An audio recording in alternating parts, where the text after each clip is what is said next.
പ്രിയമുള്ളവരെ, ഗംഗമാഷ് വളരെ ഗൗരവമുള്ള ഈ കാലഘട്ടത്തിൽ യുക്തിവാദി പ്രസ്ഥാനത്തിൻ്റെ പ്രവർത്തകർ ഏറ്റെടുക്കേണ്ടതായിട്ടുള്ള കടമകളെക്കുറിച്ച് സൂചിപ്പിക്കുകയുണ്ടായി.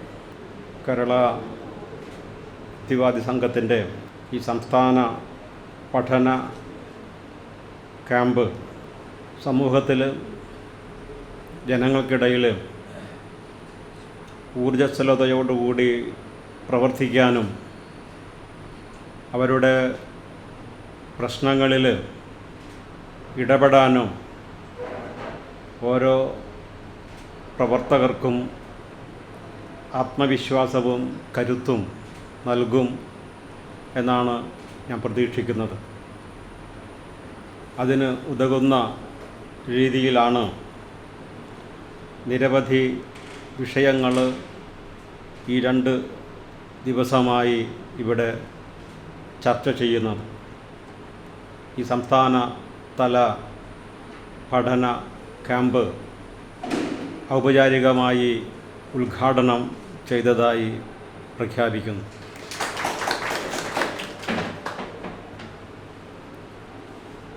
ഭാരതീയ ദാർശനിക പാരമ്പര്യത്തിലെ ഭൗതികവാദത്തെ കുറിച്ചാണ്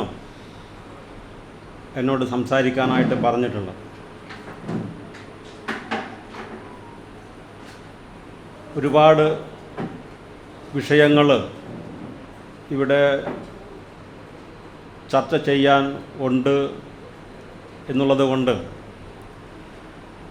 വളരെ ചുരുക്കി വിശദമായ വിവരണങ്ങൾ ഇല്ലാതെ ഞാൻ എൻ്റെ ക്ലാസ് അറേഞ്ച് ചെയ്യാം എന്നാണ് ഞാൻ വിചാരിക്കുന്നത്. ചാർവാക ദർശനത്തെക്കുറിച്ച് ആദ്യമായി യുക്തിവാദി സംഘത്തിൻ്റെ നേതൃത്വത്തിൽ നടന്ന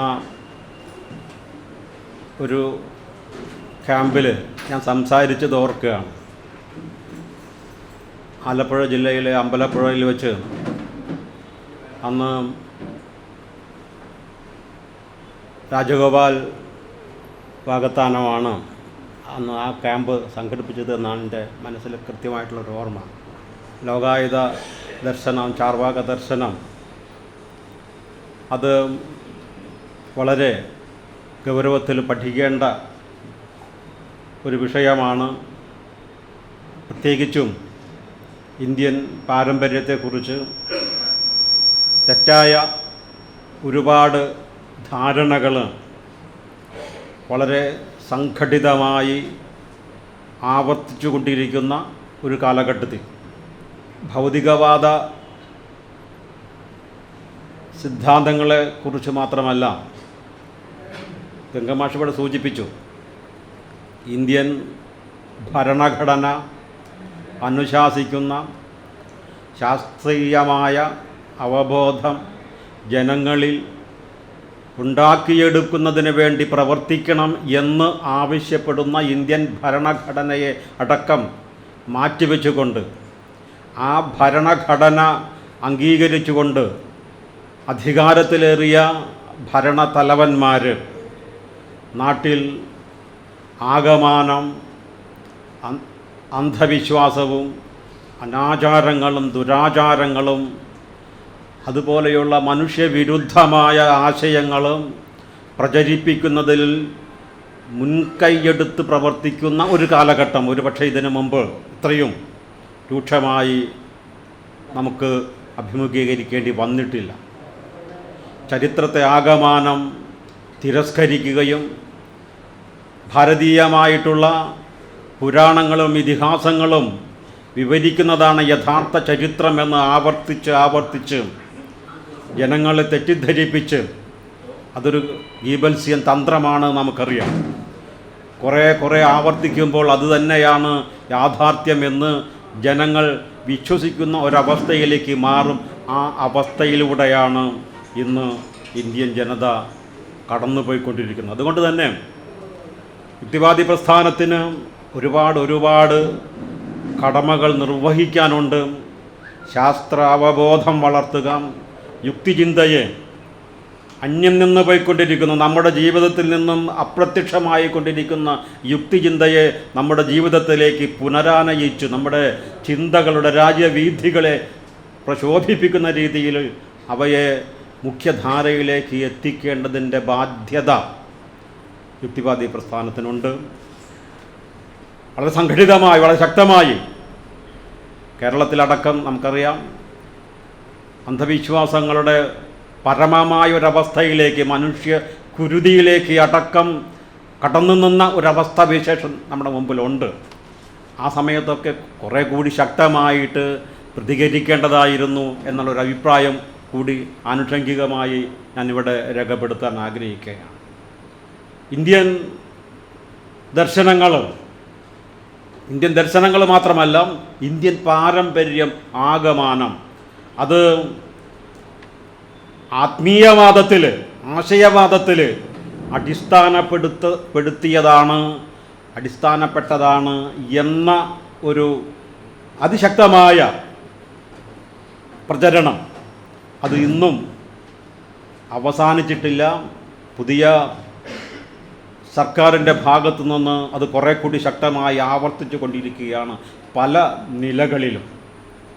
നമുക്കറിയാം, യുക്തിസഹമായി ചിന്തിക്കുന്ന ഏതൊരു വ്യക്തിക്കും ഒരു രാജ്യത്തിൻ്റെയും സാംസ്കാരിക പാരമ്പര്യം ഏതെങ്കിലും ഒരു പ്രത്യേക ആശയത്തിന് അടിയറ വെച്ചുകൊണ്ടുള്ളതല്ല, മറിച്ച് നാനാതരത്തിലുള്ള വിവിധങ്ങളായ, ഒരുപക്ഷെ പരസ്പര വിരുദ്ധമായ വൈരുദ്ധ്യങ്ങൾ ഉൾക്കൊള്ളുന്ന ഒരുപാട് ദേശീയവും പ്രാദേശികവുമായിട്ടുള്ള സംസ്കാരങ്ങളുടെ കലവറയാണ്. അത് ഏത് രാജ്യത്തിൻ്റെ സംസ്കാരവും അങ്ങനെയാണ് നമ്മോട് പറയുന്നത്. ഇന്ത്യയുടെ സംസ്കാരവും അങ്ങനെ തന്നെയാണ്. അത് ഏതെങ്കിലും ഒരു പ്രത്യേക ആശയത്തോട്, ഭൗതികവാദത്തോട് അല്ലെങ്കിൽ ആശയവാദത്തോട് അദമ്യമായ ഒരു അടുപ്പം കാത്തുസൂക്ഷിക്കുന്നുണ്ട് എന്ന് പറയാനായിട്ട് കഴിയില്ല. ബഹുസ്വരത എന്നുള്ളതാണ് ഇന്ത്യൻ സംസ്കാരത്തിൻ്റെ അടിസ്ഥാന ശില എന്നുള്ളത്. ആ ബഹുസ്വരതയെ നിഷേധിച്ചുകൊണ്ട് ഏകശിലയിൽ കോർത്തിണക്കപ്പെട്ട അല്ലെങ്കിൽ അവിടെ നിന്ന് ആവിർഭവിച്ച രൂപപ്പെട്ട സംസ്കാരമാണ്, ആ മൂലക്കല്ല് എന്ന് പറയുന്നത് ഹിന്ദുത്വമാണ് എന്ന് ആണ് പുതിയ കാലത്ത് അതിശക്തമായി പ്രചണ്ഡമായി ഭരണാധികാരികളടക്കം പ്രചരിപ്പിച്ചു കൊണ്ടിരിക്കുന്നത്. ഞാൻ അതിൻ്റെ വിശദാംശങ്ങളിലേക്ക് കടക്കുന്നില്ല. ഇന്ത്യൻ പാരമ്പര്യം എന്നത് പരിപൂർണമായും ആശയവാദപരമായിരുന്നു എന്ന് രണ്ട് ഉദ്ധരണികൾ, ഒന്ന് ഒരു പാശ്ചാത്യ പണ്ഡിതനായിട്ടുള്ള സിമ്മർ, അദ്ദേഹത്തിൻ്റെ ചെറിയ രണ്ട് വാക്യങ്ങൾ, അതുപോലെ തന്നെ ഇന്ത്യൻ ദർശനങ്ങളെ പഠിച്ച് അവതരിപ്പിക്കുന്നതിൽ ആധുനികമായ കാഴ്ചപ്പാടോടുകൂടി അവതരിപ്പിക്കുന്നത് പ്രമുഖനായ മുൻ ഇന്ത്യൻ പ്രസിഡന്റ് എസ് രാധാകൃഷ്ണൻ. ഈ രണ്ടുപേരുടെയും രണ്ട് വാക്യങ്ങൾ ഉദ്ധരിച്ചുകൊണ്ട് തുടങ്ങാമെന്നാണ് വിചാരിക്കുന്നത്. സിമ്മർ പറയുന്നത് ഇങ്ങനെയാണ്: ജീവിത യാഥാർത്ഥ്യങ്ങളിൽ നിന്നും മറയ്ക്കപ്പെട്ടതായ ചൈതന്യ ബ്രഹ്മസങ്കല്പത്തെ ഉന്മീലനം ചെയ്യുന്ന ഇന്ത്യൻ ദർശനം കാണപ്പെടുന്ന ഭൗതിക ലോകത്തെ അവഗണിക്കുന്നു. 100% തെറ്റാണ്, പക്ഷേ വളരെ ഉറക്കെ സിമ്മർ പ്രഖ്യാപിക്കുന്നത് അങ്ങനെയാണ്. സിമ്മർ മാത്രമല്ല, ഞാൻ സൂചിപ്പിച്ചതുപോലെ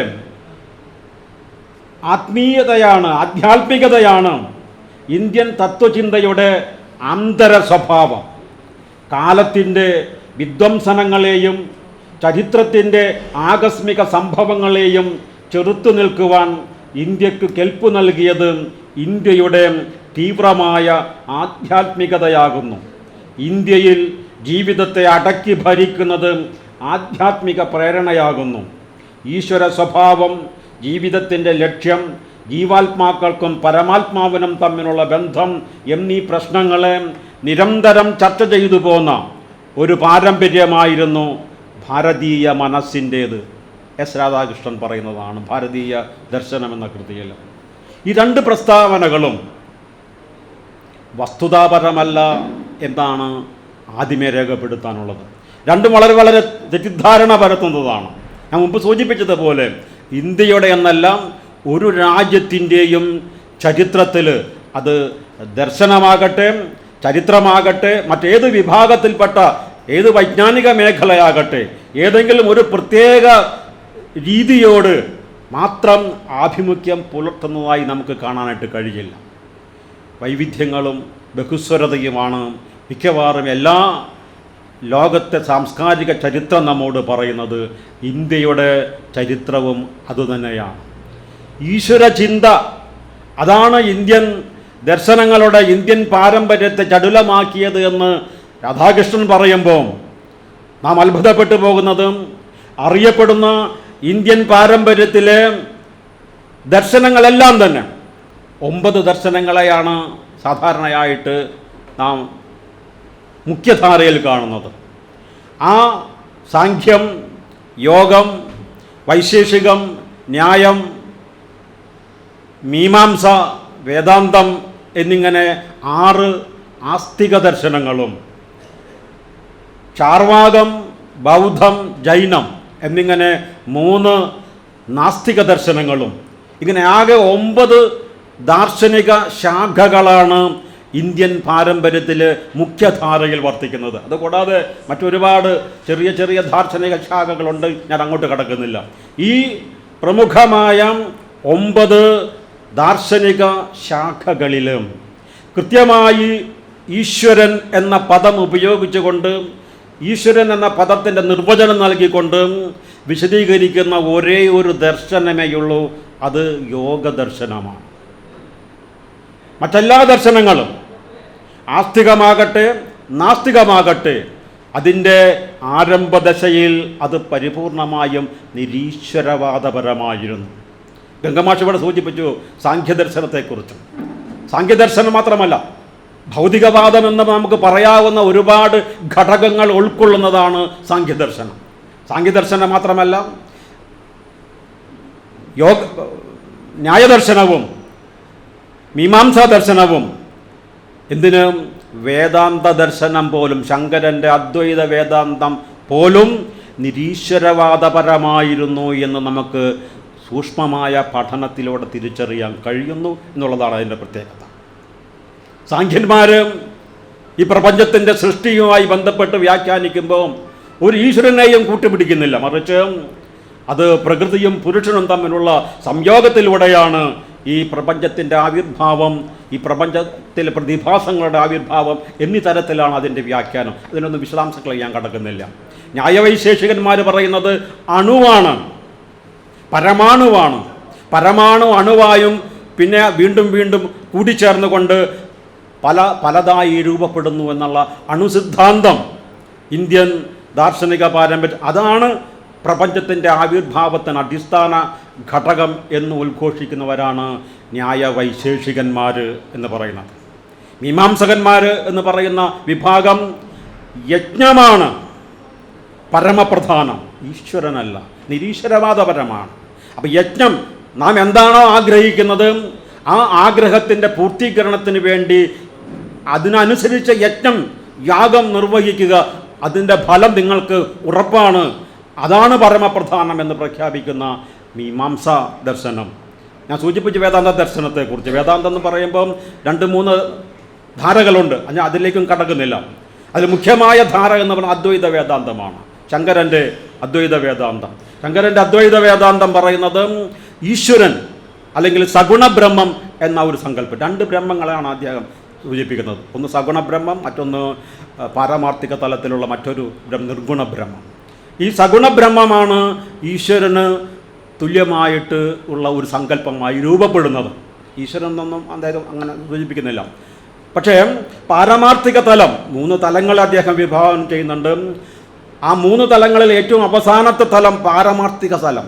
ആ പാരമാർത്ഥിക തലത്തിലെത്തുമ്പോൾ സഗുണബ്രഹ്മവും ഇല്ലാതാകുന്നു, അതായത് ഈശ്വരനും ഇല്ലാതാകുന്നു. പിന്നെയുള്ളത് ഈ നിർവികാരനായിട്ടുള്ള നിർവികൽപകമായിട്ടുള്ള ബ്രഹ്മം മാത്രമാണ്.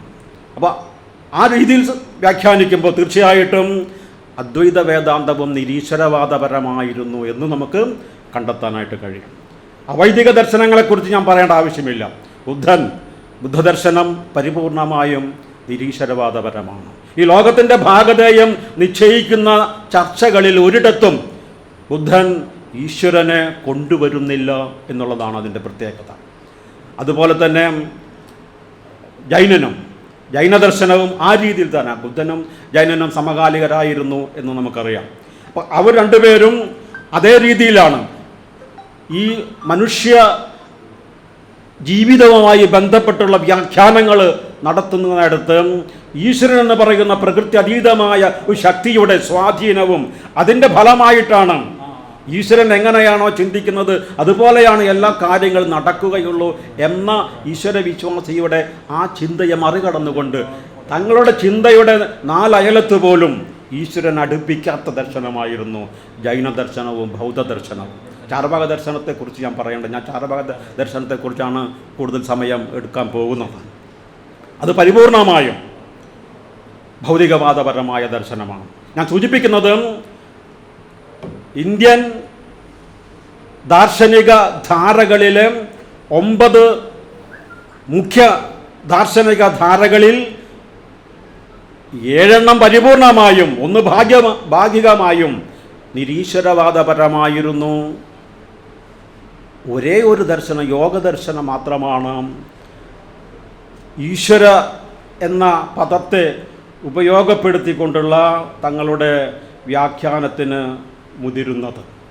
പക്ഷേ യോഗദർശനത്തിലെ ഈശ്വരൻ എന്ന സങ്കല്പം അത് നമ്മൾ ഇന്ന് പറയുന്നത് പോലെയുള്ള ഈശ്വരനൊന്നുമല്ല. അദ്ദേഹം ഈശ്വരനെ കാണുന്നത് സൃഷ്ടിസ്ഥിതി സംഹാരങ്ങളുടെ പരമമായ ഹേതു അടിസ്ഥാനം എന്ന നിലയിലല്ല, മറിച്ച് അദ്ദേഹം ഈശ്വരൻ നിർവചിക്കുന്നത് ഇങ്ങനെയാണ്: ക്ലേശ കർമ്മ വിപാകാശയൈഹി അപരാമൃഷ്ടഃ പുരുഷവിശേഷഃ ഈശ്വരഃ എന്നാണ്. ക്ലേശ കർമ്മ വിപാക ആശയൈഹി അപരാമൃഷ്ടഃ പുരുഷവിശേഷഃ ഈശ്വരഃ. ക്ലേശം, കർമ്മം, വിപാകം, ആശയം, ഇതൊക്കെ പ്രവർത്തിന്മുഖമായിട്ടുള്ള ആശയങ്ങൾ ഉൾക്കൊള്ളുന്ന കാര്യങ്ങളാണ്. അതിനൊന്നും വിശദാംശങ്ങൾ ഞാൻ വിവരണത്തിന് കടക്കുന്നില്ല. ഇപ്പം എന്തെങ്കിലും സൃഷ്ടിക്കുന്നതിന് വേണ്ടി അല്ലെങ്കിൽ എന്തെങ്കിലും പ്രവർത്തിക്കുന്നതിന് വേണ്ടി അതിനുള്ള ക്ലേശം അനുഭവിക്കുക, അധർമ്മങ്ങളെക്കുറിച്ചുള്ള ചിന്തകളെ കൊണ്ട് അലട്ടുക, കർമ്മം ചെയ്യുക, ഇങ്ങനെയുള്ള ഒരു ആശയവും ബാധിക്കാത്ത ഒരു ശക്തിവിശേഷത്തെയാണ് ഈശ്വരൻ എന്ന് യോഗദർശനത്തിൽ പ്രതിപാദിക്കുന്നത്. യോഗദർശനം മാത്രമാണ് ഈശ്വരനെ അംഗീകരിക്കുന്ന ഒരേ ഒരു ദർശനം ഇന്ത്യൻ പാരമ്പര്യത്തിലും. അവിടെയാകട്ടെ ഇന്ത്യയിലെ എന്നെല്ലാം ലോകത്തുള്ള മതങ്ങൾ വിഭാവനം ചെയ്യുന്ന ഈശ്വര സങ്കല്പവുമായി യാതൊരു ബന്ധവുമില്ലാത്ത ഒരു ഈശ്വര സങ്കല്പമാണ് യോഗദർശനത്തിൽ മുന്നോട്ട് വെക്കുന്നത് എന്നർത്ഥം. അങ്ങനെ വരുമ്പോൾ ഇന്ത്യൻ ദാർശനിക പാരമ്പര്യത്തിൽ ആധുനികമായ ഈശ്വര സങ്കല്പത്തെ മുറുകെ പിടിക്കുന്ന ഒരു ദർശനവും ഇല്ലായിരുന്നു എന്നാണ് നമുക്ക് മനസ്സിലാക്കാനായിട്ട് കഴിയുന്നത്. പക്ഷേ പിൽക്കാലത്ത് ഒരുപാട് പരിവർത്തനങ്ങൾ സംഭവിക്കുകയുണ്ടായി. ഇന്ത്യൻ ജനതയും വർഗരഹിതമായ സമൂഹത്തിൽ നിന്നും വർഗസമൂഹമായി വേർപിരിയുകയും ആ വർഗസമൂഹത്തിൻ്റെ മുഖ്യമായിട്ടുള്ള അജണ്ടയിലേക്ക് ഇന്ത്യൻ ഫ്യൂഡലിസം എന്ന് പറയുന്നത് ചാതുർവർണ്ണ്യാധിഷ്ഠിതമായ ജീവിത രീതി എന്നാണ് അർത്ഥമാകുന്നത്. അതുതന്നെയാണ് ഇന്ത്യൻ ഫ്യൂഡലിസം എന്ന് പറയുന്നത്. അപ്പോൾ ചാതുർവർണ്ണ്യാധിഷ്ഠിതമായ ഇന്ത്യൻ ഫ്യൂഡലിസം രൂപപ്പെടുകയും ചെയ്തതോടുകൂടി ഒരു വിഭാഗം ബുദ്ധിപരമായ കാര്യങ്ങൾ ഉപയോഗിച്ചുകൊണ്ട് കായികമായ അധ്വാനത്തിൽ നിന്നും വിട്ടുനിൽക്കാനുള്ള ഒരു സാഹചര്യം സംജാതമായപ്പോൾ അത് നിലനിർത്തുന്നതിന് വേണ്ടി അതുവരെ ഉണ്ടായിരുന്ന എല്ലാ ദാർശനിക ശാഖകളെയും എല്ലാ സാഹിത്യ പാരമ്പര്യങ്ങളെയും അവർക്ക് അനുകൂലമായി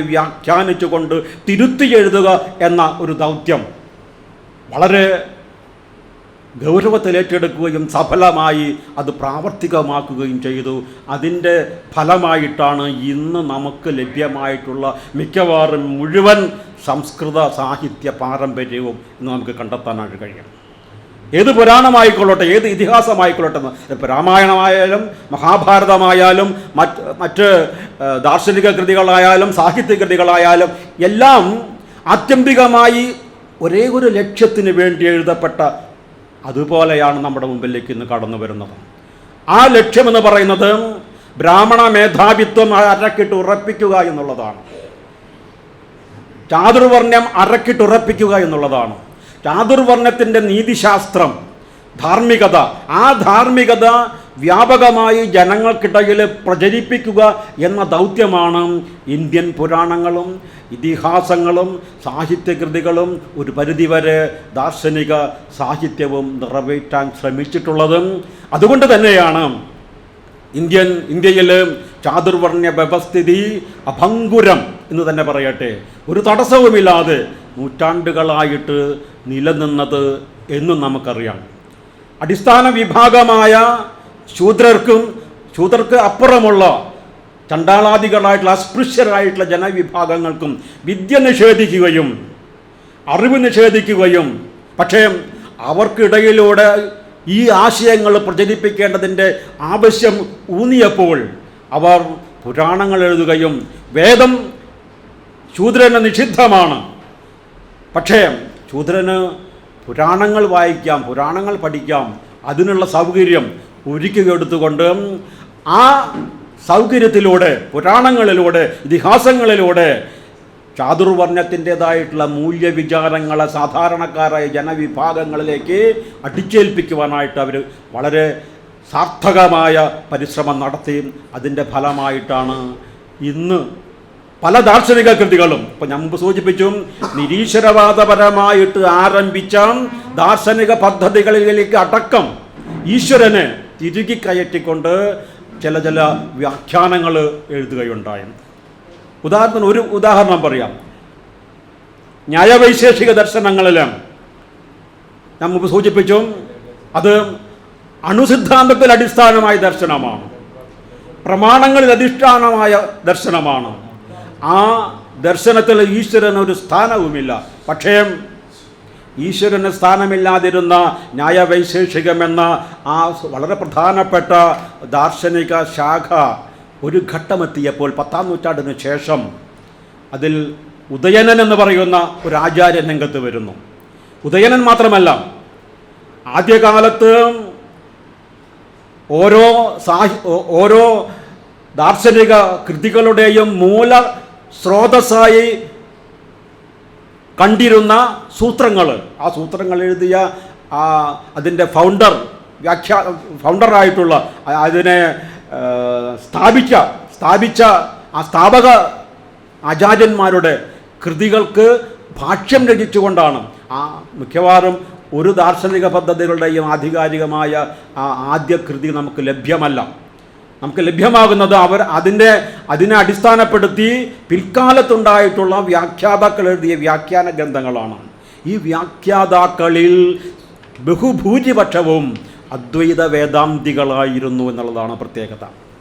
ഇന്ത്യയിൽ ആ കാലത്ത് നിലനിന്നിരുന്ന എല്ലാ ദാർശനിക ശാഖകളെയും ഒരുമിച്ച് ഒരു പുസ്തക രൂപത്തിലേക്ക് കൊണ്ടുവന്ന മാധവാചാര്യരടക്കം അദ്വൈത വേദാന്തിയായിരുന്നു. അദ്വൈത വേദാന്തി ന്യായദർശനത്തെക്കുറിച്ച് എഴുതുമ്പോൾ, അദ്വൈത വേദാന്തി ചാർവാക ദർശനത്തെക്കുറിച്ച് എഴുതുമ്പോൾ, അദ്വൈത വേദാന്തി ബുദ്ധദർശനത്തെക്കുറിച്ച് എഴുതുമ്പോൾ എങ്ങനെയായിരിക്കും എഴുത്ത് വരിക എന്ന് ഞാൻ വിശദീകരിച്ച് പറയേണ്ട ആവശ്യമില്ല. അദ്വൈത ദാർശനികൻ്റെ പശ്ചാത്തലത്തിൽ അവൻ്റെ ചിന്തയ്ക്ക് അനുരോധമായിട്ടുള്ള വ്യാഖ്യാനമായിരിക്കും അവ നൽകുന്നത്. ഞാൻ സൂചിപ്പിച്ചത്, ഉദയനൻ എന്ന് പറയുന്ന ന്യായവൈശേഷികത്തിൻ്റെ ദാർശനികൻ, ബ്രാഹ്മണിക്കൽ ഹെജിമണിയുടെ ഏറ്റവും പ്രധാനപ്പെട്ട വക്താവായിട്ടുള്ള ഉദയനാചാര്യൻ ന്യായവൈശേഷിക ദർശനത്തിൻ്റെ വ്യാഖ്യാനം എന്ന രൂപേണ ഒരു കൃതി എഴുതി. ആ കൃതിയുടെ പേര് കുസുമാഞ്ജലി എന്നായിരുന്നു. ആ കുസുമാഞ്ജലി എന്ന കൃതി അദ്ദേഹം എഴുതിയത് ന്യായവൈശേഷിക ദർശനത്തിൽ എന്തുകൊണ്ട് ഈശ്വരൻ്റെ സാന്നിധ്യം അനിവാര്യമാകുന്നു എന്ന് ബോധിപ്പിക്കാനായിട്ടായിരുന്നു. അത് വളരെ ശക്തമായ യുക്തിപരമായിട്ടുള്ള ആർഗ്യുമെൻറ്റുകൾ ഉന്നയിച്ചുകൊണ്ടാണ് അദ്ദേഹം അത് സാധ്യതമാക്കിയത് എന്നും നാം തിരിച്ചറിയേണ്ടതുണ്ട്. ഈ രീതിയിൽ ഇന്ത്യൻ പാരമ്പര്യത്തെ ആകമാനം തെറ്റായ രീതിയിൽ, അല്ലെങ്കിൽ ബ്രാഹ്മണിക്കൽ പക്ഷപാതം അത് ഊട്ടി ഉറപ്പിക്കുന്ന രീതിയിൽ എഴുതപ്പെട്ട വ്യാഖ്യാനങ്ങളിലൂടെയാണ് നമുക്ക് ഇന്ത്യൻ പാരമ്പര്യത്തിലെ ദാർശനിക ശാഖകളെ ഇന്ന് പഠിക്കാനായിട്ട് കഴിയുന്നത്. ഈ വ്യാഖ്യാനങ്ങളിൽ അവർക്ക് വ്യാഖ്യാനിച്ച് തങ്ങളുടേതാക്കാനായിട്ട് കഴിയാത്ത ഒരു ദാർശനിക പാരമ്പര്യമുണ്ടെങ്കിൽ ആ പാരമ്പര്യം ഒന്നേ ഉള്ളൂ, അത് ചാർവാക ദർശനത്തിൻ്റെതായിരുന്നു. ചാർവാക ദർശനത്തിൻ്റെ പാരമ്പര്യത്തെ തങ്ങൾക്ക് അനുകൂലമായി വ്യാഖ്യാനിക്കാൻ കഴിയില്ല. കാരണം അത് വളരെ കൃത്യമായി ഈശ്വരനെ നിഷേധിക്കുക മാത്രമല്ല, ഈ പ്രപഞ്ചത്തിൻ്റെ ആവിർഭാവം, ഈ പ്രപഞ്ചത്തെ എങ്ങനെ പഠിക്കണം, എങ്ങനെയാണ് മനസ്സിലാക്കേണ്ടത്, എങ്ങനെയാണ് ഈ പ്രപഞ്ചത്തെ മാറ്റിമറിക്കേണ്ടത് എന്നീ നിലകളിലൊക്കെ വളരെ കൃത്യമായി ഭൗതിക സരണിയിലൂടെ ചിന്തകളെ പ്രകാശിപ്പിച്ച ചാർവാക ദർശനത്തെ അശുദ്ധമാക്കാൻ, ബ്രാഹ്മണിക്കൽ ഹെജിമണിക്ക്, മേധാവിത്വത്തിന് വിധേയമാക്കാനായിട്ട് അവർക്ക് കഴിഞ്ഞില്ല. അതിൻ്റെ ഫലമായിട്ടായിരിക്കാം ഒരു പക്ഷേ ചാർവാക ദർശനത്തെ വിശദീകരിക്കുന്ന അടിസ്ഥാന ഗ്രന്ഥമായിട്ട് ഒരു ഗ്രന്ഥത്തെയും നമുക്ക് കിട്ടിയിട്ടില്ല. ചാർവാക ദർശനത്തിൽ നമുക്ക് പഠിക്കാൻ കഴിയുന്നത് ചാർവാക ദർശനത്തിൻ്റെ വക്താക്കൾ എഴുതിയ പ്രമാണങ്ങളിൽ നിന്നല്ല,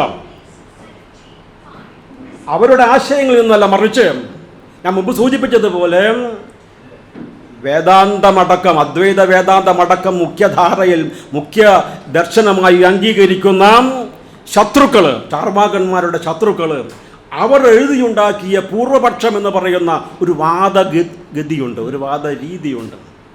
ആ പൂർവപക്ഷം എന്ന് പറയുന്ന വാദരീതിയിലൂടെ അവതരിപ്പിക്കപ്പെട്ട ആശയങ്ങൾ എന്ന നിലയിലാണ് ഇന്ന് നമുക്ക് ചാർവാക ദർശനത്തെക്കുറിച്ച് പഠിക്കാനായിട്ട് കഴിയുന്നത്. അതിൻ്റെ ഒരുപാട് ദൗർബല്യങ്ങളും ഒരുപാട് ദൂഷ്യങ്ങളും ചാർവാക ദർശനത്തെക്കുറിച്ച് പഠിക്കുമ്പോൾ നമ്മുടെ മുമ്പിലേക്ക് കടന്നു വരുന്നുണ്ട്. അതിനൊന്നും ഞാൻ വിശദീകരിക്കാൻ ശ്രമിക്കുന്നില്ല. ചില ആശയങ്ങൾ മാത്രം വിശദീകരിക്കാനാണ് ഞാനിവിടെ ശ്രമിക്കുന്നത്. ഏതൊരു ദാർശനികൻ്റെയും മുമ്പിലുള്ള പ്രശ്നം മനുഷ്യനാണ്, പ്രകൃതിയാണ്, മനുഷ്യൻ്റെ ജീവിതമാണ്. മനുഷ്യനെക്കുറിച്ചും അവൻ്റെ ജീവിതത്തെക്കുറിച്ചും പ്രകൃതിയെക്കുറിച്ചും അതിൻ്റെ ആവിർഭാവം എങ്ങനെയാണ്, അതെങ്ങനെയാണ് വളരുന്നത്, ഇതെങ്ങനെയാണ് അവസാനിക്കുന്നത് എന്നീ രീതികളിലുള്ള ചർച്ച, ആ ചർച്ച തന്നെയാണ് ചാർവാക ദാർശനികന്മാരും മുന്നോട്ട് വെക്കുന്നത്. എങ്ങനെയാണ് ഈ പ്രപഞ്ചം രൂപപ്പെട്ടത്? വളരെ കൃത്യമായി ചാർവാകന്മാർ പറയുന്നത് അത് ഭൂതങ്ങളുടെ സമ്മേളന ഫലമായിട്ടാണ്. ഇന്ത്യൻ പാരമ്പര്യത്തിലെ വളരെ പ്രധാനപ്പെട്ട ഒരു സിദ്ധാന്തം അതാണ്. പഞ്ചഭൂതാത്മകമാണ് ഈ പ്രപഞ്ചം എന്ന് അവർ പറയും. പഞ്ചഭൂതാത്മകമാണ് പ്രപഞ്ചം. 5 ഭൂതങ്ങൾ, മൗലിക ഭൂതങ്ങൾ, മൗലിക പദാർത്ഥങ്ങൾ. അത് പൃഥിവി, അപ്പ്, തേജസ്, വായു, ആകാശം. ഈ 5 മൗലിക ഭൂതങ്ങളുടെ സമ്മേളന ഫലമായിട്ടാണ് ഈ പ്രപഞ്ചം ആവിർഭവിക്കുന്നത് എന്ന സിദ്ധാന്തമാണ് മിക്കവാറും എല്ലാ ദാർശനിക ശാഖകളും അംഗീകരിക്കുന്നത്. ചാർവാകന്മാരും പഞ്ചഭൂതങ്ങളുടെ സമ്മേളനമാണ് എന്നല്ല, മറിച്ച് അതിലെ ഒരു ഭൂതം, ഒരു പദാർത്ഥം അത് ഇല്ലാത്തതാണ്. 4 മൗലിക ഭൂതങ്ങൾ, 4 മൗലിക ഭൂതങ്ങളെയാണ് അവർ അംഗീകരിക്കുന്നത്. പൃഥിവി, അപ്പ്, തേജസ്, വായു. ആകാശത്തെ ഒരു മൗലിക മൂലകമായി അവർ അംഗീകരിക്കുന്നില്ല. ആ 4 മൗലിക മൂലകങ്ങളുടെ സമ്മേളന ഫലമായിട്ടാണ് ഈ പ്രപഞ്ചം ആവിർഭവിച്ചത് എന്ന് ചാർവാകന്മാർ പറയുന്നു. പൃഥിവി, അപ്പ് തേജോ വായുരിതി തത്വാനി. സംസ്കൃതത്തിലെ സൂത്രം അങ്ങനെയാണ്. പൃഥിവി അപ്പ് തേജോ വായുരിതി തത്വാനി. തത്വങ്ങൾ പൃഥിവി, അപ്പ്, തേജസ്, വായു. പൃഥിവി എന്ന് വെച്ചാൽ ഭൂമി, മണ്ണ്. അപ്പ് വെള്ളം, തേജസ് അഗ്നി, വായു. ഈ 4 ഭൂതങ്ങളുടെ സമ്മേളന ഫലമായിട്ടാണ് ഈ പ്രപഞ്ചം ആരംഭിച്ചത്. അവിടെ അവസാനിക്കുന്നില്ല. അവർ പറയുന്ന വളരെ അടിസ്ഥാനപരമായ മറ്റൊരു ദർശനം എന്ന് പറയുന്നത് തത് സമുദായേ ശരീരേന്ദ്രിയ വിഷയ സംജ്ഞ. തത് സമുദായേ, അവയുടെ സമുദായം, അവയുടെ സങ്കലനം, അവയുടെ സമ്മേളനം, അതാണ് ശരീര ഇന്ദ്രിയ വിഷയം. ശരീരവും ഇന്ദ്രിയവും എന്നൊക്കെ നമ്മൾ പറയുന്നത് ഈ 4 മൂലകങ്ങളുടെ സമ്മേളന ഫലമാണ്. അവിടെയും അവസാനിക്കുന്നില്ല. തേഭ്യ ചൈതന്യം, അവർ മാത്രമാണ്, ചാർവാകന്മാർ മാത്രമാണ്. തേഭ്യ, ഈ പറഞ്ഞ 4 മൂലകങ്ങൾ, ആ 4 മൂലകങ്ങളുടെ സമ്മേളനം, ആ സമ്മേളനമാണ് മനുഷ്യൻ്റെ ശരീരവും പ്രപഞ്ചത്തിലെ ഇതര പ്രതിഭാസങ്ങളും രൂപപ്പെടാൻ അടിസ്ഥാന കാരണം എന്ന് മാത്രമല്ല, അവയിൽ നിന്നാണ്, ആ ഭൗതിക മൂലകങ്ങളിൽ നിന്നാണ് ചൈതന്യമുണ്ടാകുന്നത്. ചൈതന്യ വിശിഷ്ട കായ പുരുഷ. ചൈതന്യത്തോടു കൂടിയ ശരീരമാണ് പുരുഷൻ എന്ന് പറയുന്നത്. അപ്പോൾ മനുഷ്യൻ എന്ന് പറയുന്നത് ഈ 4 മൂലകങ്ങളുടെ സമ്മേളന ഫലമായി, മനുഷ്യൻ മാത്രമല്ല പ്രപഞ്ചത്തിലെ സകലമാന വസ്തുക്കളും ഈ 4 മൂലകങ്ങളുടെ ഫലമായിട്ട് രൂപപ്പെടുന്നതാണ്. അവയിൽ നിന്നാണ് ചൈതന്യം ഉണ്ടാകുന്നത്. ചൈതന്യം ഉണ്ടാകുന്നത് ഭൗതിക പദാർത്ഥത്തിൽ നിന്നാണ്. അവയുടെ സമ്മേളന ഫലമായി ചൈതന്യം രൂപപ്പെടുമ്പോൾ ആ ചൈതന്യത്തോടു കൂടിയ ശരീരമാണ് പുരുഷൻ എന്ന നിലപാട് ഒരുപക്ഷേ പിൽക്കാലത്ത് ഒരുപാട് വിമർശനത്തിന് വിധേയമായ ആശയവും ഇത് തന്നെയാണ്. അത് മറ്റൊരു രീതിയിൽ അവർ വീണ്ടും പറയുന്നുണ്ട്. അത്ര ചത്വാരി ഭൂതാനി ഭൂമി വാര്യനലാനിലാനീം ചതുർഭ്യ ഖലു ഭൂതേഭ്യ ചൈതന്യം ഉപജായതേ കിണ്വാദിഭ്യ സമേതേഭ്യോ ദ്രവ്യേഭ്യോ മതശക്തിവത്. ഭൗതികമായ ഭൂമി, തേജസ്, വായു, വെള്ളം, ഈ 4 ഘടകങ്ങൾ, മൂലഘടകങ്ങൾ സമ്മേളിക്കുമ്പോൾ ചൈതന്യമുണ്ടാകും എന്നവർ പറയുമ്പോൾ അത് വളരെ രൂക്ഷമായിട്ടുള്ള അഭിപ്രായ വ്യത്യാസങ്ങൾക്കും ചർച്ചകൾക്കും വിധേയമായ ആകേണ്ട ഒരു വിഷയമാണ്. അത് തെളിയിക്കപ്പെടേണ്ടതാണ്. ശാസ്ത്രീയമായ ചിന്തകളുടെ തുടക്കം പോലും ആവാതിരുന്ന ആ കാലഘട്ടത്തിൽ ആധുനികമായ സയൻസിൻ്റെ ശാസ്ത്ര സാങ്കേതിക വിദ്യകളുടെ വളരെ ശക്തമായിട്ടുള്ള ഇടപെടലുകളുടെ ഇന്ന് മനുഷ്യൻ ഒരുപാട് മനുഷ്യൻ്റെ ജീവിതവുമായി ബന്ധപ്പെട്ട കാര്യങ്ങളെ വ്യാഖ്യാനിക്കുന്നതിൽ മുന്നോട്ട് പോയിട്ടുണ്ട്. പക്ഷേ ചാർവാകന്മാരുടെ ആ കാലഘട്ടത്തിൽ ഇത്തരത്തിലുള്ള പരീക്ഷണശാലകളൊന്നുമില്ല.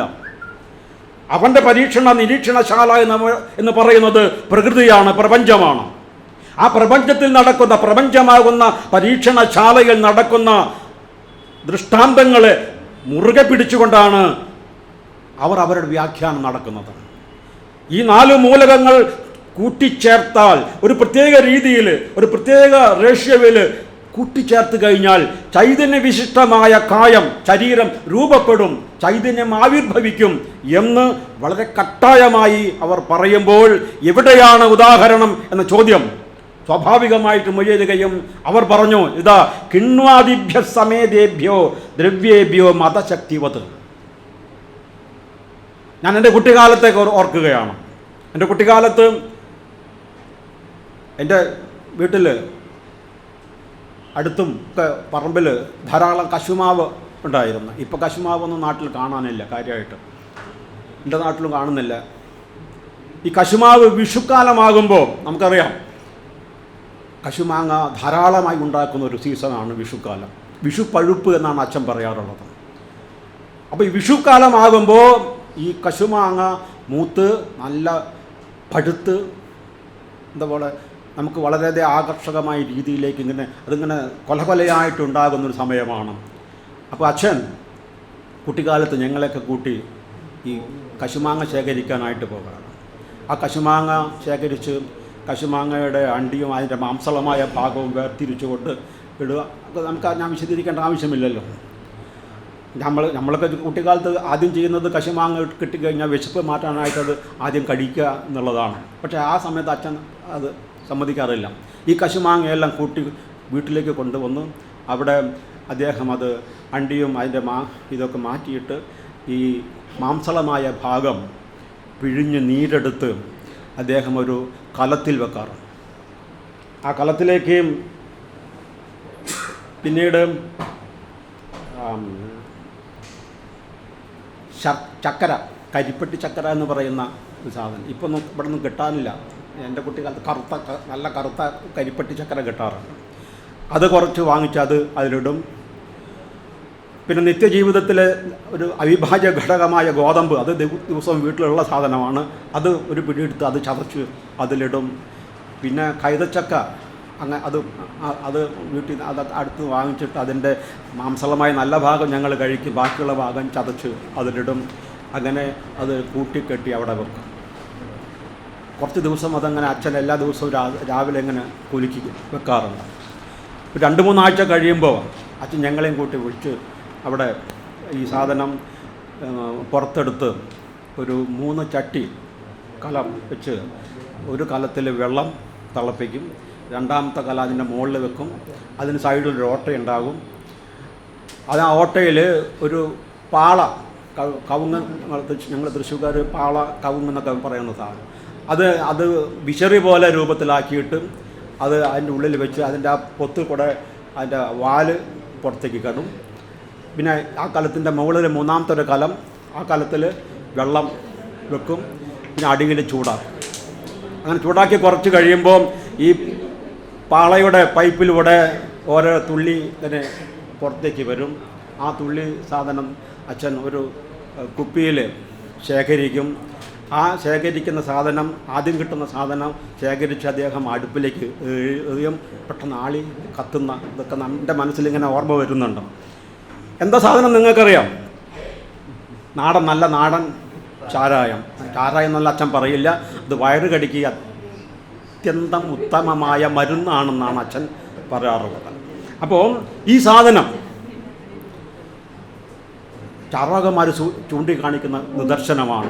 കിണ്വാദിഭ്യ സമേതേഭ്യോ ദ്രവ്യേഭ്യോ മതശക്തിവത്. നിങ്ങളെന്താണ് പറഞ്ഞത്?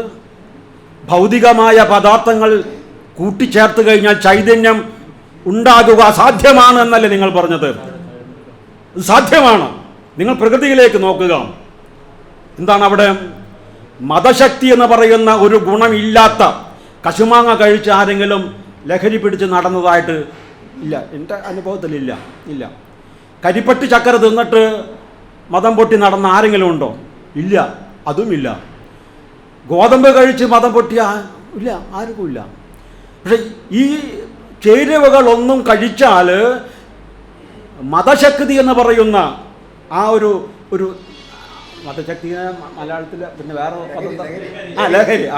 ഈ ലഹരി എന്ന് പറയുന്ന വസ്തുത, ആ ഒരു പ്രതിഭാസം ഇവ ഒന്നും തന്നെ നമുക്ക് നൽകുന്നില്ല. പക്ഷേ ഒരു പ്രത്യേക രീതിയിൽ നിങ്ങളതിനെ സമ്മേളിപ്പിച്ച് ചൂടാക്കി കഴിഞ്ഞാൽ നിങ്ങൾക്ക് ആ പ്രാഥമികമായ മൂലകങ്ങൾക്കൊന്നുമില്ലാത്ത ഗുണത്തോടുകൂടിയ ഒരു പുതിയ ഉൽപ്പന്നം സാധ്യമാണ്.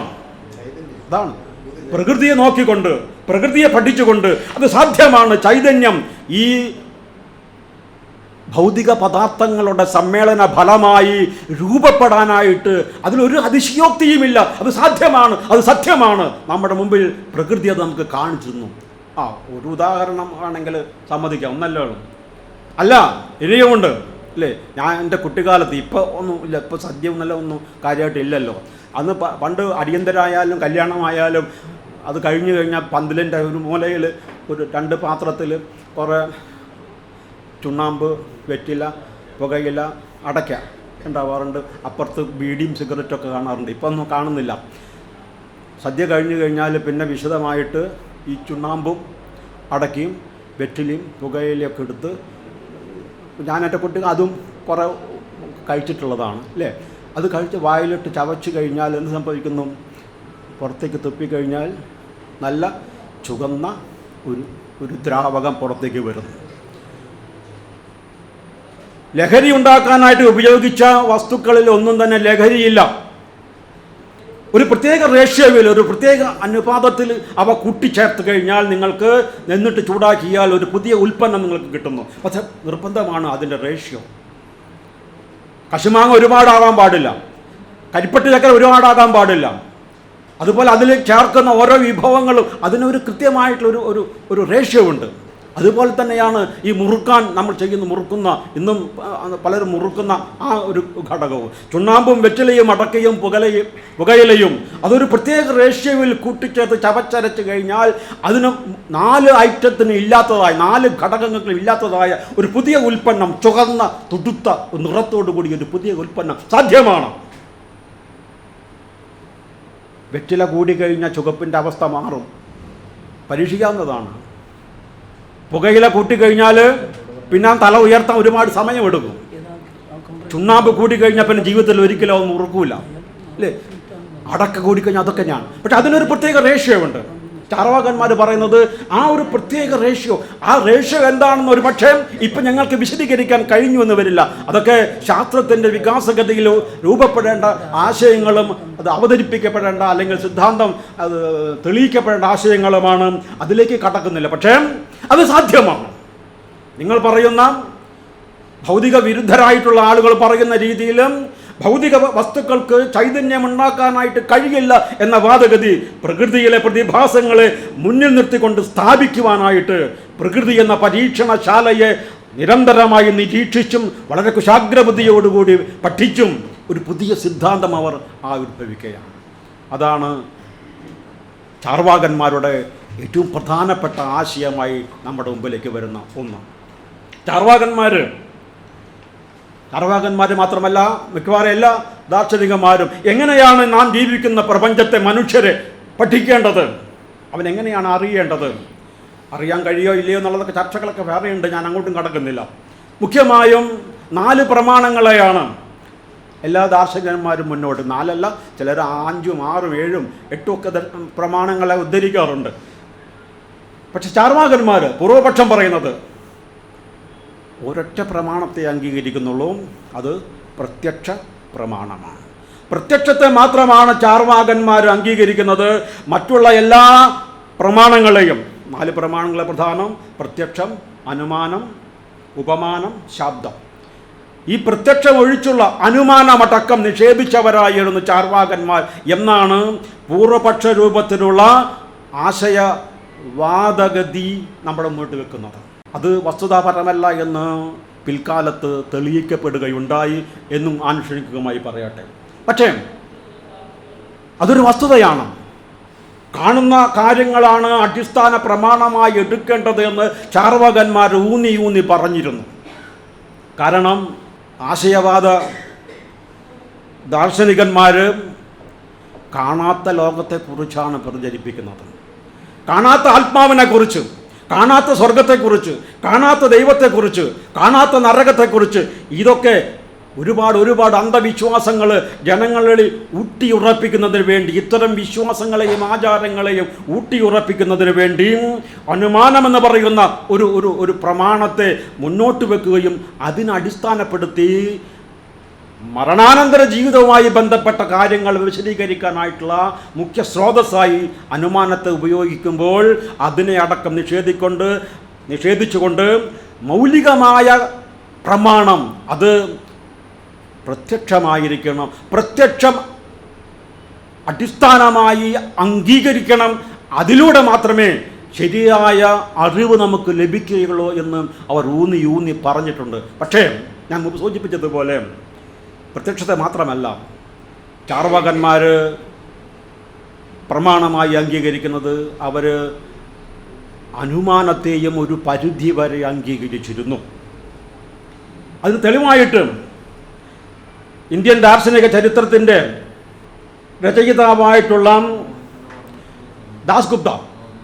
ദാസ്ഗുപ്ത തൻ്റെ ഗവേഷണ പഠനങ്ങളിലൂടെ ഗുണരത്നൻ എന്ന് പറയുന്ന ഒരു ദാർശനികൻ്റെ കൃതിക്ക് മണിദീപിക എന്ന വ്യാഖ്യാനം എഴുതിയ കമലശീലൻ എന്ന് പറയുന്ന വ്യാഖ്യാതാവിൻ്റെ കൃതിയിൽ നിന്നും ഒരു വാക്യം അദ്ദേഹം ഉദ്ധരിക്കുന്നുണ്ട്. ആ വാക്യം ഇതാണ്: ലോകപ്രസിദ്ധമനുമാനം ചാർവാകൈഹി അഭീഷ്യതയേവ.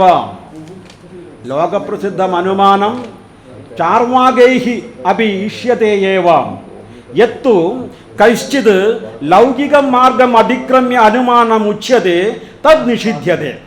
ഇതാണ് ആ വാക്യം അദ്ദേഹം കണ്ടെത്തിയത്. അതിൻ്റെ അർത്ഥം ലോകപ്രസിദ്ധമനുമാനം, ലോകപ്രസിദ്ധമായ അനുമാനം എന്ന പ്രമാണം ചാർവാകൈഹി അഭീഷ്യതേ, ചാർവാകന്മാർക്കും സമ്മതമാണ്. എന്നാൽ യത്തു കൈശ്ചിത് ലൗകിക മാർഗം അതിക്രമ്യ, പ്രായോഗികമായ ലൗകിക ജീവിതത്തിൽ നിന്നും വ്യതിരിക്തമായ കാര്യങ്ങൾ, അതായത് പരലോകം, മരണാന്തര ജീവിതം, കർമ്മസിദ്ധാന്തം തുടങ്ങിയവയുടെ സാധൂകരണത്തിന് വേണ്ടി അനുമാനത്തെ നിങ്ങൾ ഉപയോഗിക്കുകയാണെങ്കിൽ അതിനെ ശക്തമായി നിഷേധിക്കണം. ഇതാണ് ചാർവാകന്മാരുടെ നിലപാട് എന്നർത്ഥം. പക്ഷേ പ്രത്യക്ഷത്തെ വളരെ ശക്തമായി പ്രധാനപ്പെട്ട മാർഗമായി ലോകത്തെ അറിയുവാൻ, മനുഷ്യരെ അറിയുവാൻ, പ്രകൃതിയെ അറിയുവാൻ പ്രത്യക്ഷം എന്ന പ്രമാണമാണ് അടിസ്ഥാനമാക്കേണ്ടത്. ആ പ്രത്യക്ഷ പ്രമാണത്തെ അടിസ്ഥാനപ്പെടുത്തിയുള്ള അനുമാനത്തെയും നമുക്ക് ഉപയോഗിക്കാം എന്ന് ചാർവാകന്മാർ പറയുന്നു. എന്തുകൊണ്ടാണ് അനുമാനത്തെ ഇത്രയും ശക്തമായി അവർ നിഷേധിച്ചത് എന്ന് ഞാൻ സൂചിപ്പിച്ചു. പൗരോഹിത്യ മേധാവിത്വം, ജനങ്ങൾക്കിടയിൽ തങ്ങളുടെ സ്വാധീനം ഉറപ്പിക്കുന്നതിനും അന്ധവിശ്വാസങ്ങൾ ഇന്നത്തെ കേന്ദ്ര ഗവൺമെൻറ് ചെയ്യുന്നത് പോലെ അന്ധവിശ്വാസങ്ങളും അനാചാരങ്ങളും ഐതിഹ്യങ്ങളും കെട്ടുകഥകളും ഒക്കെ ചരിത്രമാണ് എന്ന് പറഞ്ഞുകൊണ്ട് ജനങ്ങളിലേക്ക് ഇട്ടിത്തെറിയുന്നത് പോലെ ആ കാലഘട്ടത്തിലും സ്വർഗത്തെ കാണിച്ച്, നരകത്തെ കാണിച്ച്, ഈശ്വരനെ കാണിച്ച്, കർമ്മഫലത്തെ കാണിച്ച്, അങ്ങനെ പലതരത്തിലുള്ള ബ്രാഹ്മണിക്കൽ മേധാവിത്വത്തെ നിലനിർത്തുന്നതിന് വേണ്ടിയിട്ടുള്ള ഒരുപാട് ആശയങ്ങളെ അനുമാനമെന്ന് പറയുന്ന പ്രമാണത്തിൻ്റെ ഉള്ളിൽ ഒതുക്കിക്കൊണ്ടാണ് അവർ പ്രവർത്തനം നടത്തിയിരുന്നത്. അതുകൊണ്ട് തന്നെ അതിശക്തമായ രീതിയിൽ അത്തരം പ്രവർത്തനങ്ങളെ നിഷേധിക്കേണ്ടത് കാലഘട്ടത്തിൻ്റെ ആവശ്യമായിരുന്നു എന്നുള്ളത് കൊണ്ടാണ് അനുമാനത്തെ അടക്കം നിഷേധിച്ചവരായിരുന്നു ചാർവാകന്മാരെന്ന് പറയുന്നത്.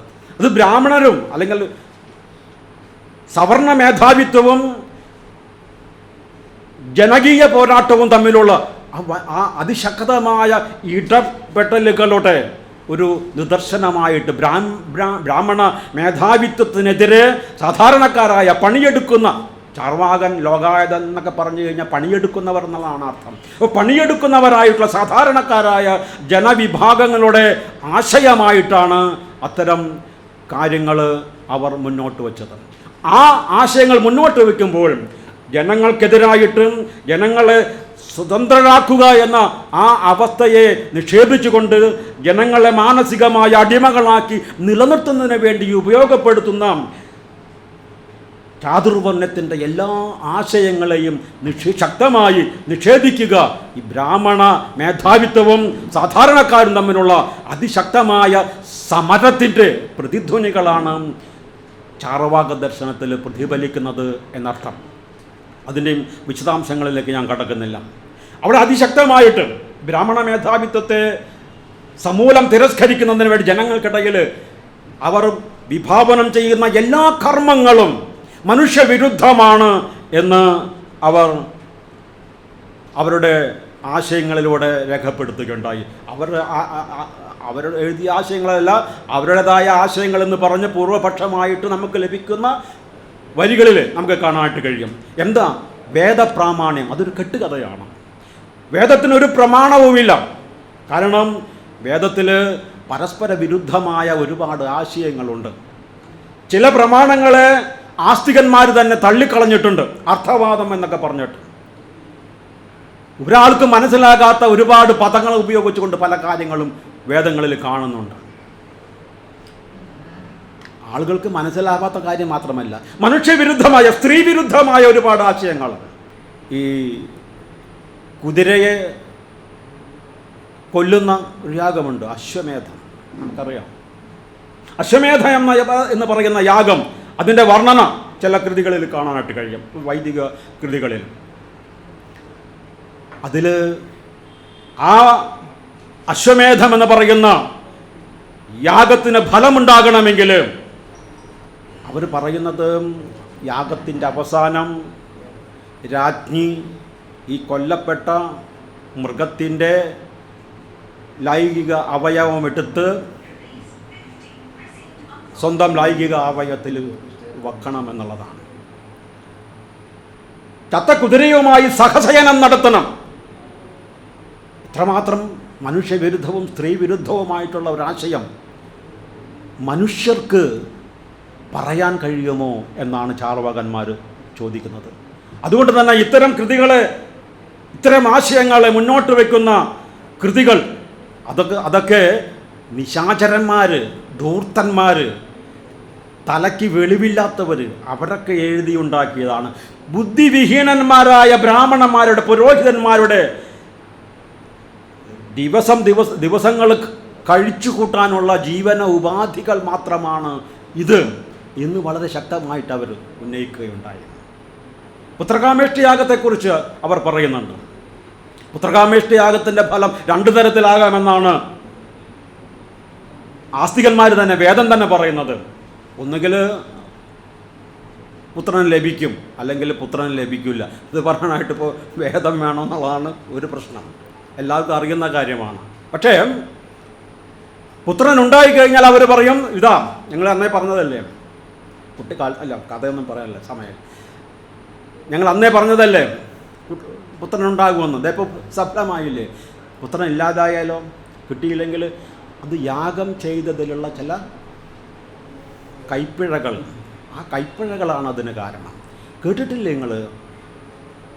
ഇന്ദ്രനെ കൊല്ലാനായിട്ടൊരു പുത്രനെ വേണമെന്ന് ആഗ്രഹിച്ച ഒരുത്തൻ ഒരു യാഗം നടത്തി പോലും. അപ്പോൾ ഇന്ദ്രശത്രു യജേത എന്നാണ് അതിൻ്റെ മന്ത്രത്തിൻ്റെ തുടക്കം. ഇന്ദ്രശത്രു യജേത അല്ലേ? നിങ്ങൾ ഈ കോണക കൊടുത്തിട്ടുള്ള കുറേ നമ്പൂതിരിമാർ ടി വിയിലൊക്കെ നിങ്ങൾ കണ്ടിട്ടുണ്ടായിരിക്കും. ഇങ്ങനെ അങ്ങനെ ആ നീട്ടുന്ന ചില ഇതുണ്ടല്ലോ, ആ നീട്ടിയും കുറുക്കിയും ചൊല്ലുന്ന രീതിക്ക് പിഴവ് വന്നാൽ സംഗതി അപകടമാകുമെന്നാണ് പറയുന്നത്.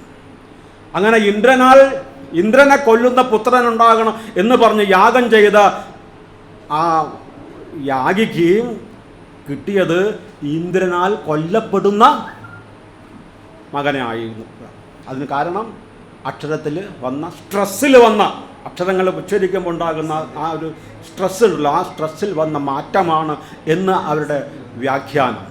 ഈ മാതിരിയുള്ള കഥകൾ പറഞ്ഞുകൊണ്ട് അല്ലേ, കേരളത്തിൽ എൻ്റെ കുട്ടിക്കാലത്തല്ല, യൗവനകാലത്ത് എറണാകുളത്ത് വെച്ചിട്ടൊരു യാഗം നടന്ന പുത്രകാമേഷ്ടി യാഗം, തലമൂത്ത നിങ്ങളെ പലരും ഓർക്കുന്നുണ്ടായിരിക്കുന്ന ഞാൻ വിചാരിക്കുന്നതാണ്. നമ്മൾ സാക്ഷരതയിൽ വളരെ വളരെ മുൻപന്തിൽ നിൽക്കുന്ന കേരളമാണ്.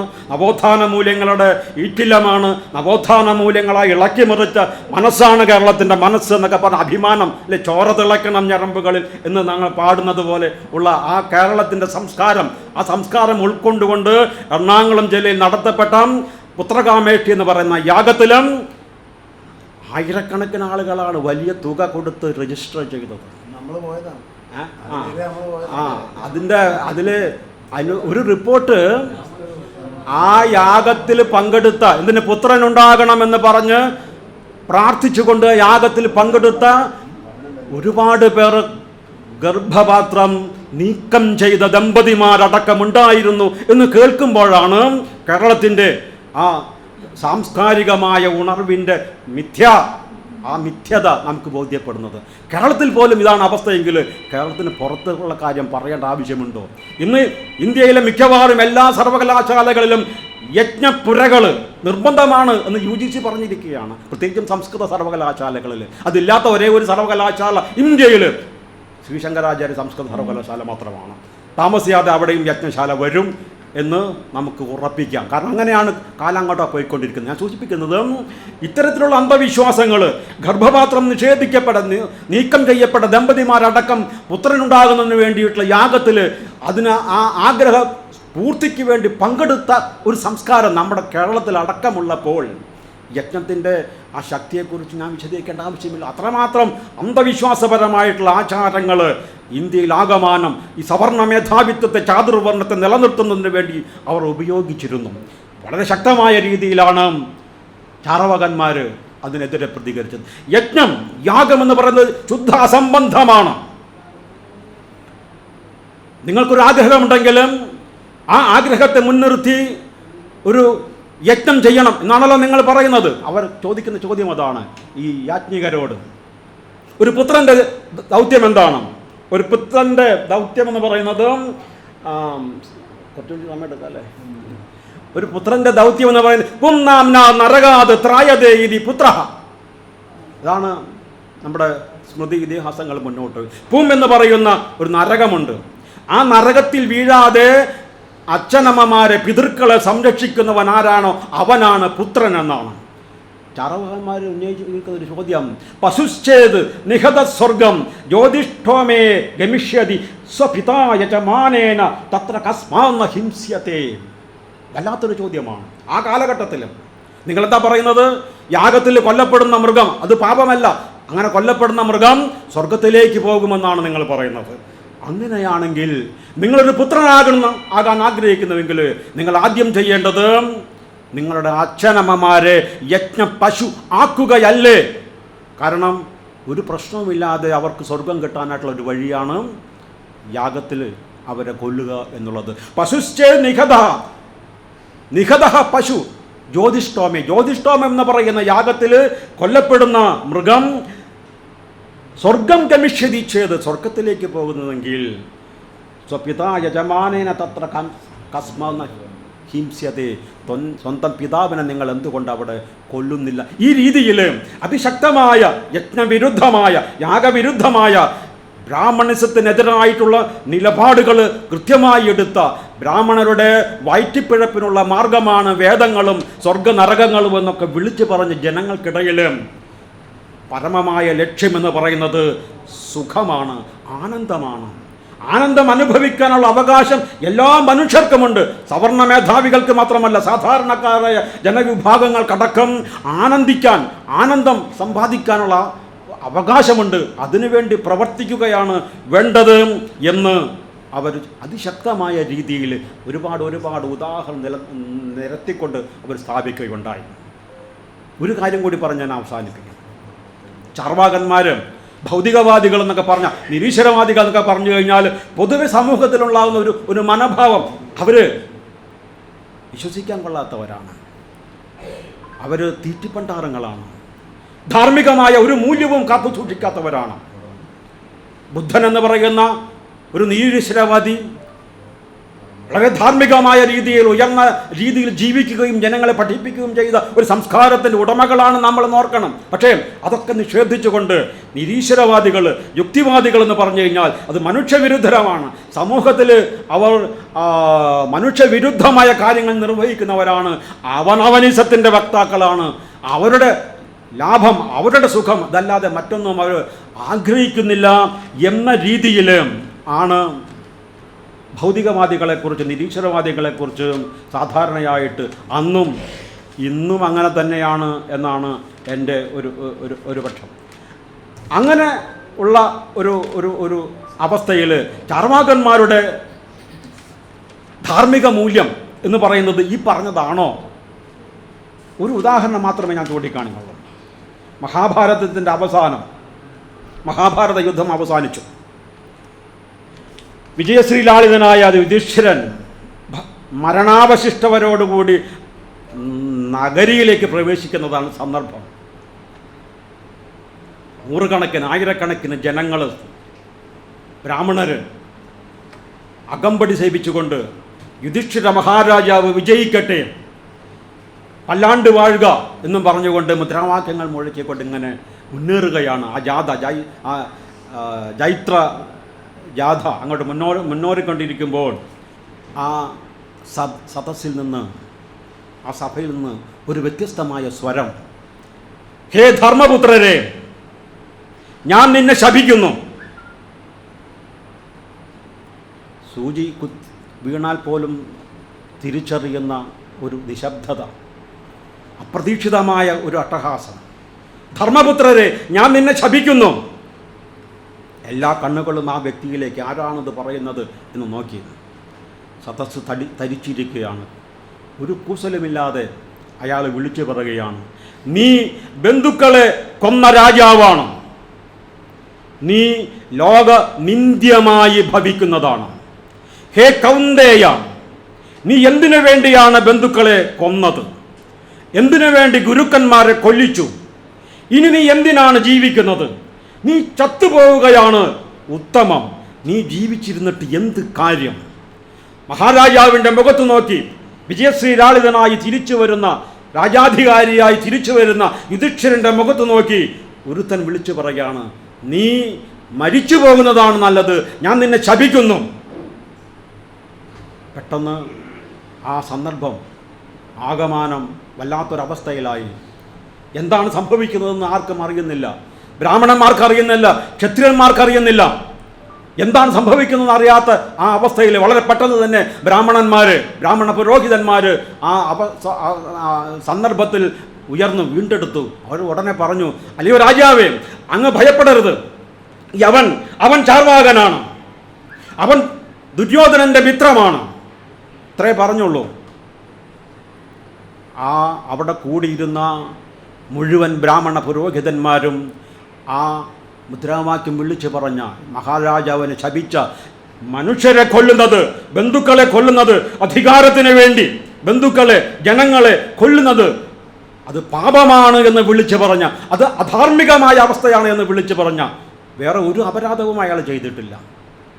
ആരെയും അദ്ദേഹം ചൂഷണം ചെയ്യുകയോ കൊല്ലുകയോ ഉപദ്രവിക്കുകയോ ചെയ്തതായിട്ട് പരാമർശം പോലുമില്ല. പക്ഷേ ഈ ഒരു കാര്യം പറഞ്ഞതിന് ആ ചാർവാകൻ്റെ മേല് അപ്പോൾ തന്നെ ഈ പുരോഹിത മേധാവിത്വം ചാടിക്കയറുകയും ജീവനോടെ അയാളെ ചുട്ടുകൊല്ലുകയും ചെയ്തു എന്നാണ് മഹാഭാരതത്തിലെ കഥ. മറ്റെവിടെയും കാണുന്ന കഥയല്ല, മഹാഭാരതത്തിലെ കഥ. മഹാഭാരതം എന്ന് പറയുന്നത് സവർണ മേധാവിത്വം അവരുടെ ആശയങ്ങൾ പ്രചരിപ്പിക്കുന്നതിന് വേണ്ടി തിരുത്തി എഴുതിയ കഥയാണ്. ആ മഹാഭാരതത്തിലടക്കം ഒരു ചാർവാകൻ, നിരായുധീകരിക്കപ്പെട്ട ഒരു ചാർവാകൻ കൊല്ലപ്പെടുകയാണ്, ജീവനോടെ ചുട്ടുകൊല്ലുകയാണ്. ക്ഷതാക്കില ത്രായതേ, അതാണ് ക്ഷത്രിയൻ്റെ ധർമ്മം എന്ന് പറയുന്നത്. ക്ഷതാത് ത്രായത ഇത് ക്ഷത്രിയ. ജനങ്ങൾക്ക് എന്തെങ്കിലും ബുദ്ധിമുട്ടുണ്ടാവുകയാണെങ്കിലും അവിടെ ഓടിയെത്തി അവനെ സംരക്ഷിക്കുക, അതാണ് ക്ഷത്രിയൻ്റെ ധർമ്മം എന്ന് പ്രഖ്യാപിക്കുന്ന സവർണ ആശയ സംഹിത നിലനിൽക്കുന്ന കാലഘട്ടത്തിൽ പോലും നിരായുധീകരിക്കപ്പെട്ട ഒരുവനെ ചാർവാകൻ എന്ന് പറഞ്ഞ് അനീതിക്കെതിരെ, അധാർമികമായ നിലപാടുകൾക്കെതിരെ ശബ്ദമുയർത്തുന്നതിന് വേണ്ടി പരിശ്രമിച്ച ഒരു വ്യക്തിയെ ജീവനോടെ ചുട്ടരിക്കുക എന്ന കടമ അവിടെ പുരോഹിതന്മാർ നിറവേറ്റുകയുണ്ടായി. ചാർവാകന്മാരുടെ തനിക്ക് വേണ്ടിയല്ല സമൂഹത്തിന് വേണ്ടി ശബ്ദിച്ചാൽ അപകടമാണ് എന്ന് തിരിച്ചറിഞ്ഞിട്ടും സമൂഹത്തെ മുന്നോട്ട് നയിക്കേണ്ട ബാധ്യത തനിക്കുണ്ട്.